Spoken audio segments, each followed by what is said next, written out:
We got breaking news for the New Orleans Pelicans losing two key members of the rotation. The injuries are piling up for the New Orleans Pelicans. Can they withstand it? Do they have what it takes? We'll talk about it all and more right after this.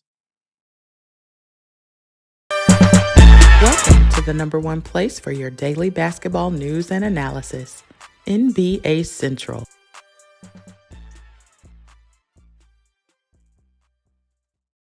What's going on, basketball fans? Welcome to another episode of NBA Central, your number one spot for everything basketball related. I'm one of the hosts there, Haize, but more importantly, let's get into this content for today. And so we got a quick update. The New Orleans Pelicans are losing both CJ McCollum and Herb Jones for an extended period of time. Herb Jones has gone down with a right shoulder strain, which is going to, and a partial tear in the rotator cuff, which is going to leave him out for 2 to 4 weeks. And CJ McCollum is out 2 to 3 weeks with a right abductor sprain.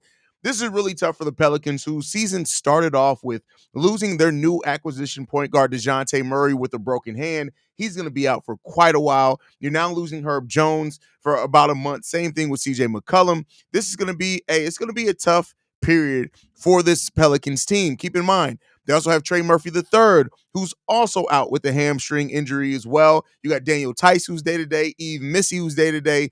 This is a team that at the early part of the season has been completely and utterly ravaged by injuries. And I guess luckily it's not Zion Williamson. Now, the question is how are the Pelicans going to withstand this? And I had a very simple answer for you on this. At least from my perspective, they won't.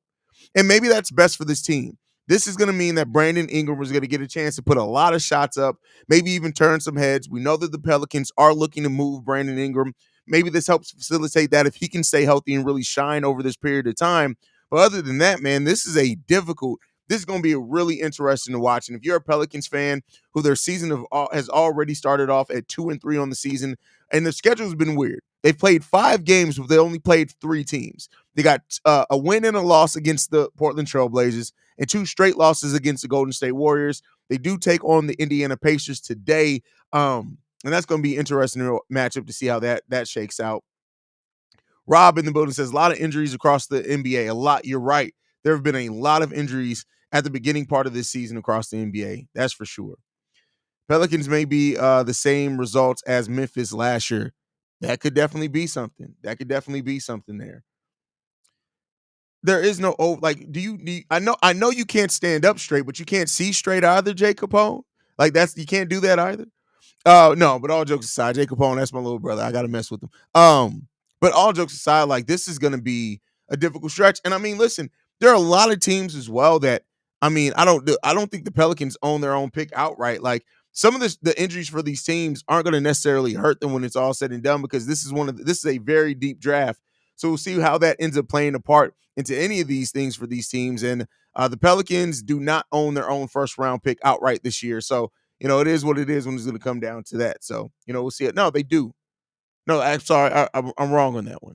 They actually do own their own first round pick outright. They also could have Milwaukee's pick if it falls between 5 and 30. So there you go on that one. So, hey, if the Pelicans end up like the Memphis Grizzlies of last year, we'll see what happens with it. JDH says, you're putting out so much content today, I lose track of what I'm watching. Listen, I'm the content king for a reason. That's the benefit of building your own studio in your crib. The opposing teams playing these teams will benefit with better chances at winning games. Yeah, that's for sure. And like I said, especially with this Pelicans team, they own their own first round pick. So if they do have a season where it's ravaged by injuries, that could end up being better for them in the long run with this deep draft coming up and considering what they'd be adding things to. Now, let me be clear here. 3 to 4 weeks and 2 to 4 weeks, respectively, for CJ McCollum. It's still a lot of basketball left to be played. So it's not like that their season is at risk to be completely over with. These aren't 3-4 month injuries like that. So, it does put them behind the 8 ball, especially in the Western Conference, which is going to be really deep and close. And how many wins it took just to even make the play-in for the Western Conference last year. So you want your teams to be healthy, but with so many other injuries around the entire NBA, it's really going to be interesting to watch how this thing shakes out for these teams, man. But yeah, I just wanted to bring this quick update because this is, I won't say that it's major news, but it is major for Pelicans fans. And I think as the Western Conference goes on, right, and as we keep seeing the story that's going to develop for this season in both conferences, right, it took uh 46 wins to make the play-in in the Western Conference last year. 46 to make the play-in. Whereas in the Eastern Conference, 36 you made the play-in, right? So that Western Conference is going to be a gauntlet as it always is. And so losing players like this even early in the season, it could just make everything tougher for you at the end of the season. Trey Murphy season, isn't Trey Murphy hurt too? I think Trey Murphy's hurt too, Jay Capone. Hold on, let me look at that.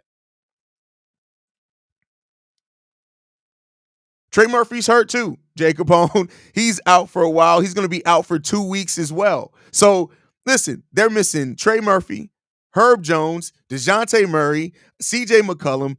This team has gotten completely hit by injuries to start the season. They may be the most injured team to start the season off, man. Like, it's crazy. I know that the Philadelphia 76ers are, of course, they're losing. They've been without Embiid and Paul George, which is really detrimental to that team. But like, it's just, hey, it's wild. Depth, you're right, Rob. Depth does matter. Depth matters. So we'll see what that brings them, man. But guys, thank you so much for tuning in. You already know, with your subscription, hit subscribe to NBA Central. With your subscription, we're delivering daily content around the NBA between me and Big Kev. You guys are going to get episodes every single day, and you get these up-to-the-minute breaking news episodes as well. When something major happens around the NBA, we'll be here to deliver it, talk about it. You guys, with that subscription, you're getting all the breaking news content, everything you need to stay informed in the NBA right here at NBA Central. So hit that subscribe button. Trying to get to 2,500 subscribers by the end of the season. We just passed 2,000. We should be able to get 500 over the course of the season. Hit that subscribe button, especially if you're new here. Love you guys, man. Make sure you guys stay in tune with us. You can follow us at NBA Central Pod. You send us any feedback, questions, comments, concerns, NBA Central Show at gmail.com. And then lastly, if you want to leave a text message and our voicemail for the mailbag, the number to do so, 773-270-2799. Number one spot for everything basketball related. And we'll see you guys the next time I feel like making a video. Maybe even today, depending on how things shake out. Peace, y'all. This has been a presentation of the Break